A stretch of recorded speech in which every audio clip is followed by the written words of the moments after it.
Good afternoon student. आज class 8 के लिए पाठ सर्वनाम की चर्चा करेंगे। इसके पार्ट 1 की चर्चा अगले वीडियो में आपसे की गई थी।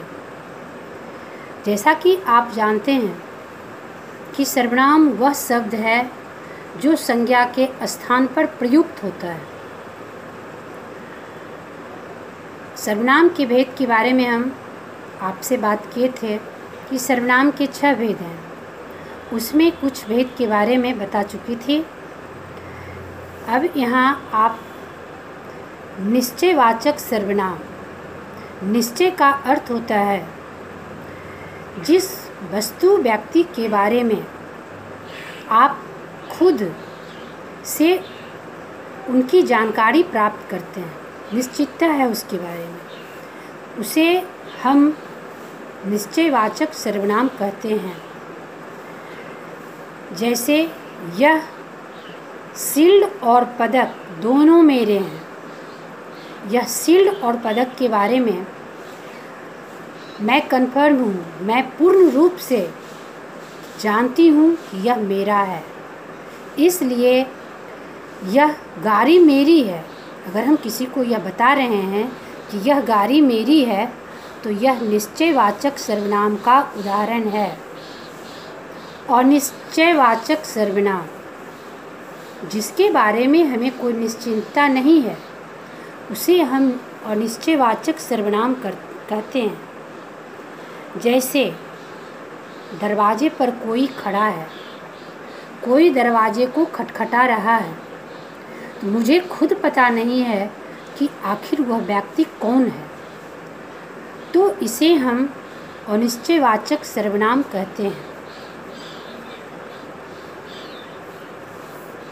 संबंधवाचक सर्वनाम, संबंधवाचक सर्वनाम जिसके द्वारा वाक्य के दूसरे सर्वनाम के साथ संबंध के बोध का पता होता है, उसे हम संबंधवाचक सर्वनाम कहते हैं। इसे सार्वनामिक विशेषण के नाम से भी लोग जानते हैं। जैसे जिसकी लाठी उसकी भैंस, जैसा करेगा वैसा भरेगा, यानी करने का संबंध वैसे व्यक्ति से है जिसका कि फल उसी को मिल रहा है। भैंस उसी की होगी जिसकी लाठी मजबूत होगी। जिसकी लाठी है तो संबंध बता रहा है कि अगर आप कोई चीज़ को अपना समझ रहे हैं, अपना मान रहे हैं, तो आपका संबंध उस वस्तु से है। दूसरा भेद है प्रश्नवाचक सर्वनाम। प्रश्न यानी इंट्रोगेटिव प्रोनाउन के नाम से जैसे आप जानते हैं, प्रश्न किसी से जब हम कोई प्रश्न करते हैं तो वह इंट्रोगेटिव प्रोनाउन के अंतर्गत आता है। जैसे क्या, कौन, कहाँ, कब, ये प्रश्नवाचक सर्वनाम का पहचान है। जैसे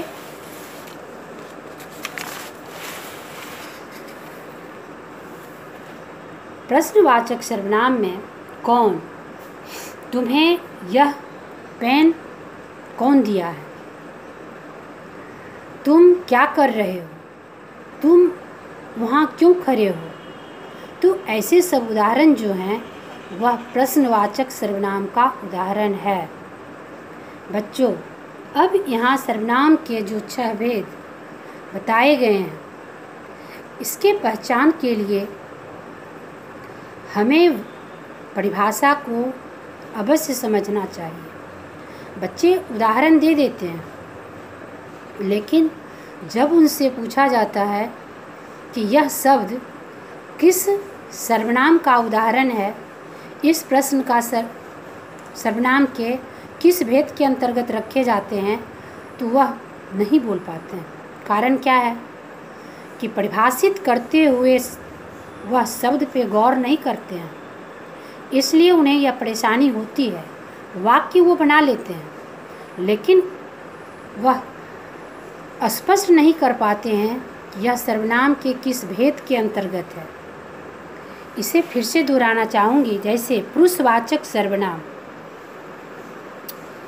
पुरुषवाचक सर्वनाम के अंतर्गत वैसे शब्द आते हैं जिससे खुद का बोध होता है। मैं जो बोध कराती हूँ वह शब्द जो है वह पुरुषवाचक सर्वनाम के अंतर्गत है। जैसे तुम, वे, वह, हम, मैं, यह पुरुषवाचक सर्वनाम का उदाहरण है।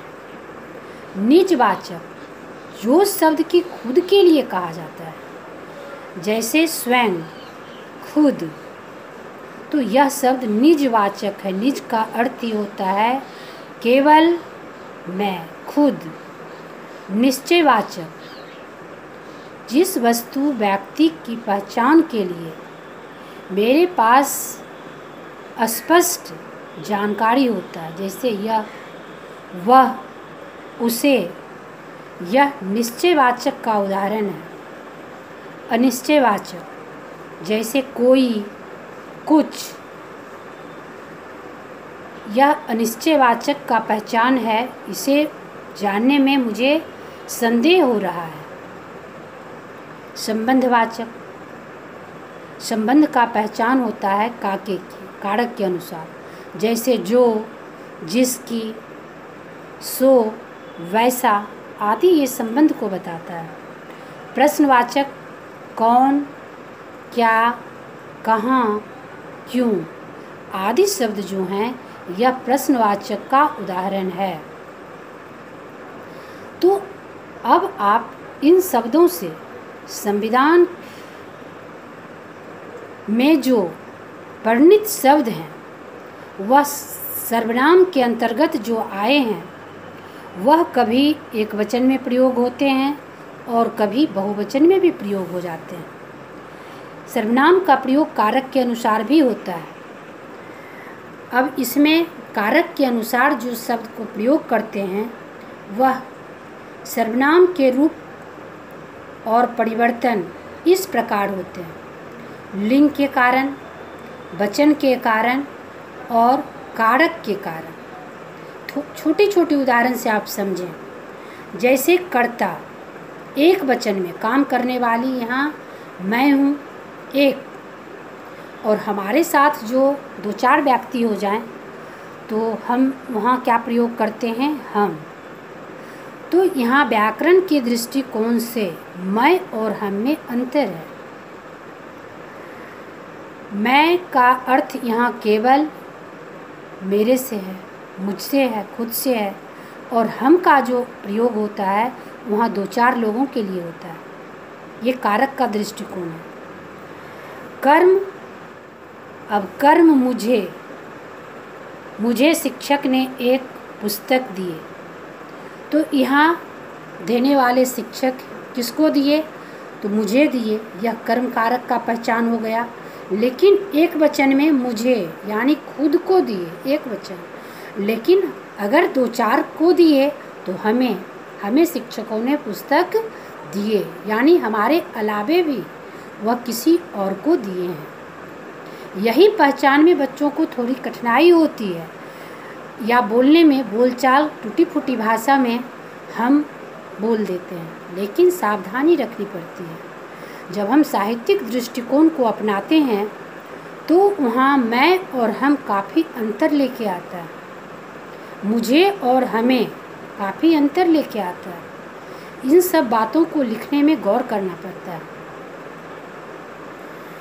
मध्यम पुरुष, कारक प्रथम पुरुष और मध्यम पुरुष में भी सर्वनाम के प्रयोग में अंतर हो जाते हैं। जैसे कर्ता कारक में एक वचन में तुम और बहुवचन में तुमने का प्रयोग किया जाता है। तू का प्रयोग सिर्फ एक व्यक्ति के लिए कर सकते हैं, तूने ये गलती की। लेकिन दो चार व्यक्ति अगर वहाँ हैं तो हमें बोलना पड़ता है कि तुमने ये गलती किए। छोटी छोटी बात से व्याकरण में बड़े बड़े अर्थ निकलते हैं, और वहाँ जो व्याकरणिक दृष्टिकोण से समझने वाले व्यक्ति होते हैं वह हमारी गलतियों को बहुत आसानी से पकड़ते हैं। अन्य पुरुष का पहचान है वह, उसने। लेकिन वह का प्रयोग जो है वह एक वचन के लिए है। वह व्यक्ति कुर्सी पर बैठा है। लेकिन अन्य पुरुष में भी हम जब प्रयोग करते हैं, 2-4 लोग बैठे हैं, तो वहाँ हम यह नहीं बोल सकते हैं कि वह कुर्सी पर बैठे हैं।